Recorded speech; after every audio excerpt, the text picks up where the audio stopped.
fact is that Islam is many things, many, many things.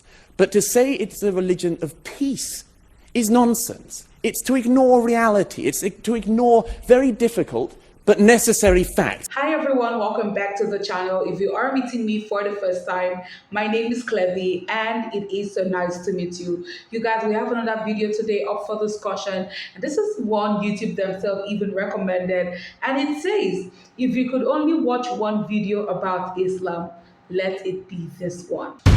I imagine that if the motion we had here tonight was Christianity is a religion of peace, we get to the Q&A, perhaps even before, and somebody would say, if the other side were arguing for that, somebody would say, what about the Crusades? What about that? And then there'd be some other clever clogs who'd say, what about that Florida pastor the other week? That was a nasty business. That's Christianity for you.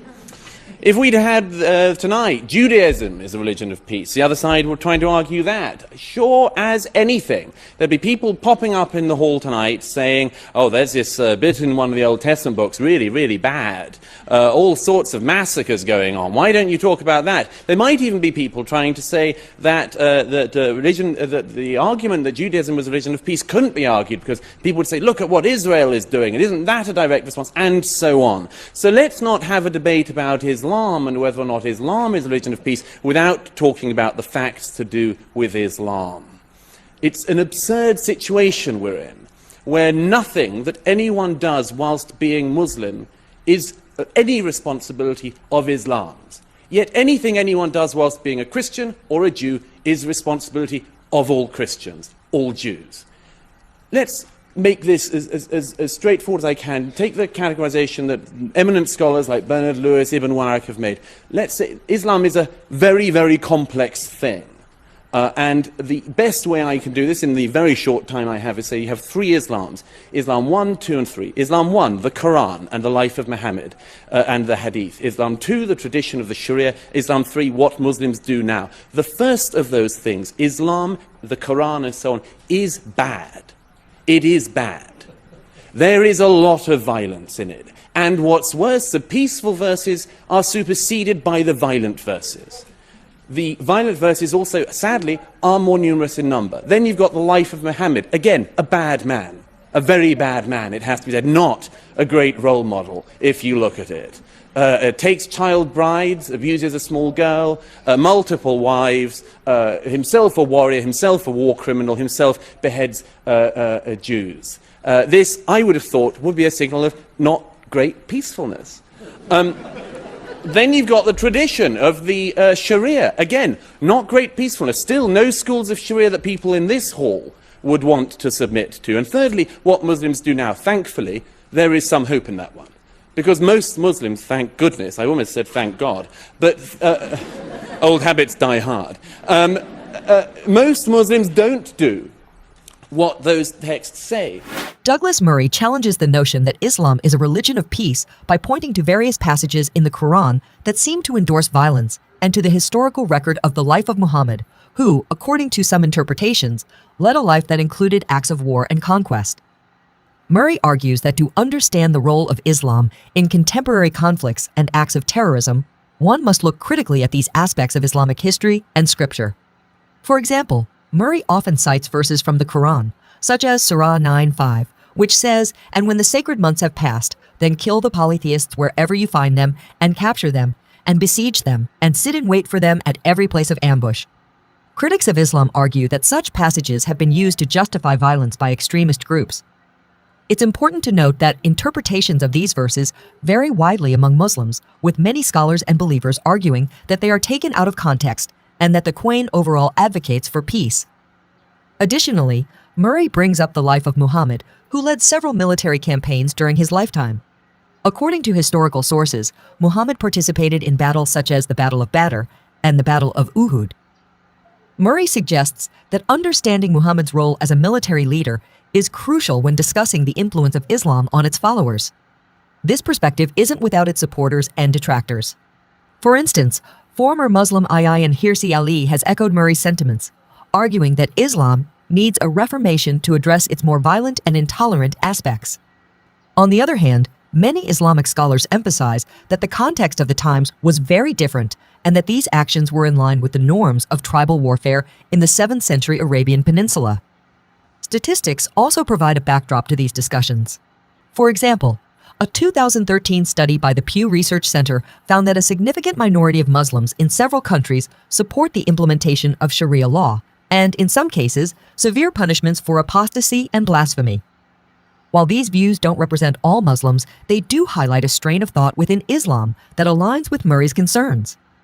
Moreover, critics like Ben Shapiro and Jordan Peterson have pointed out that acknowledging these aspects of Islam isn't about fostering hatred or intolerance, but about fostering an honest dialogue about the challenges posed by radical interpretations of any religion. They argue that without such a dialogue, it's difficult to address the root causes of terrorism and extremism effectively. Now look, I wish that Zebra and Majid were the spokespeople of Islam. It would be lovely, although in Majid's case it would have taken rather too long if everyone had to go for 14 years preaching the downfall of America and then said no, not so much. But we are where we are. Anyhow, I wish they spoke for Islam. It would be great. But the fact is that tonight, the organisers of this debate asked a number of clerics. None of them would show. Specifically, they wouldn't show and debate against Ayaan Hirsi Ali. Myself, I don't think they cared. But no, it's very interesting that they will not debate. Time and again, the actual leaders of your religion will not debate this. And you're left with people like we have here. The reason why is, of course, is that the leaders of the religion show such terrible lessons. It is not a small thing. It's not, as it were, a detail. It's not like a wacky Florida pastor. That you've got the largest Sunni state of Saudi Arabia, the most important Sunni state in the world, the most extraordinary closed prison of a society. It's not a detail, it's not a one-off nut job. The Shiite Republic of Iran is what it is, led by the people it's led by. That is not an accident, it's not a detail. The thing that worries me is that although tonight we hear from the fellow panelists here about how Islam is a religion of peace, the fact is that the people who are making the decisions in the religion, the people who are preaching the religion, the heads of that religion, people like Sheikh Qaradawi, who broadcasts anti-Semitic, the most appalling filth every week on the main networks, that is the faith that's speaking for you guys. I wish that, Zeba, you were on every week on Al Jazeera, but you're not. Qaradawi is. The problem is that Islam is an unstable component, as a religion, an unstable component. 1,000 years ago, the Mu'tazilites tried to reform the religion. They were wiped out. The fact is that Islam is many things, many, many things. But to say it's a religion of peace is nonsense. It's to ignore reality. It's to ignore very difficult but necessary facts, not paradigms, but facts. To say that Islam is a religion of peace is to say something based entirely on hope. It's to elevate a hope into truth. And I hope, as you all know, history teaches us that's a very bad thing to do. Thank you. Douglas Murray's argument hinges on the influence of radical elements within Islam. He points out that extremist groups like ISIS and Al-Qaeda, though representing a small fraction of the global Muslim population, have managed to shape the narrative and actions associated with Islam on the world stage. These groups not only perpetrate acts of terror, but also command significant media attention, often overshadowing the peaceful majority. This phenomenon skews public perception and makes the actions of a few appear representative of the whole. Supporting this, a report by the Global Terrorism Index 2020 highlights that Islamic extremist groups were responsible for a majority of terrorist attacks worldwide over the past 2 decades. This statistic underscores the reality that while most Muslims are not involved in terrorism, the minority that is involved wields significant influence and causes substantial harm. Moreover, influential radical clerics and leaders have platforms that reach millions. Figures like Anwar al-Awlaki, a radical cleric who was linked to numerous terrorist plots, had a substantial online presence that inspired many to join extremist causes. This highlights the point about the outsized influence of radical voices within Islam. Additionally, labeling Islam as a religion of peace without critical examination can be dangerous. This is like wishful thinking that ignores the historical and present realities of violence committed in the name of Islam. This can lead to complacency and a failure to address the root causes of radicalization and terrorism. Historical examples, such as the appeasement policies before World War I show that ignoring the potential for violence in favor of a hopeful narrative can lead to disastrous consequences. Douglas Murray's argument is not about demonizing Islam or Muslims, but about fostering an honest and critical dialogue about the religion's texts, history, and the influence of its radical elements. By doing so, he believes we can better understand and address the factors that lead to radicalization and violence. Okay, you guys, the notion today is Islam a religion of peace. And I have a question to ask. It poses a question already in itself. What are your thoughts? What are your opinions? Do you think Islam is a religion of peace? And no, I also know, like just like what everyone has stated and what everyone is stating, the obvious is that yes, we have small groups, we have different groups who are posing these problems. But then again, are you going to use those small groups to now represent the whole? Saying if this small group is like this, they are posing acts of terror, they are doing this and they are doing that. Do you use that to now represent the whole of the religion? Saying if they're like this, everyone is like this. What is your thought? What is your own opinion? Am I for or against the motion? You guys, there was a time in my country, Nigeria, there was a particular, terrorist group. I'm not going to mention their name so it doesn't get flagged on YouTube and all of those things. There was a particular terrorist group that went around, all right, unaliving people. Now, not just any people, they were targeting churches, crusades, every Christian gathering. They were entering Catholic churches. Do you understand? And performing all of this, their evil acts. And it sent a signal. Like, it sent a signal. It was something that we got so scared of that it sent a signal. That's what they're saying here, that the more they perpetuate this act, the more this act is going on, the more you can't even say that again, because it sent a signal. We got so scared. I mean, I had people who were living in places where majority of the people living there were Muslims, and I had people who had to relocate. They had to leave that area because they didn't even feel safe no more. If you're a Muslim person right here, please go to the comment section and tell me how true this is.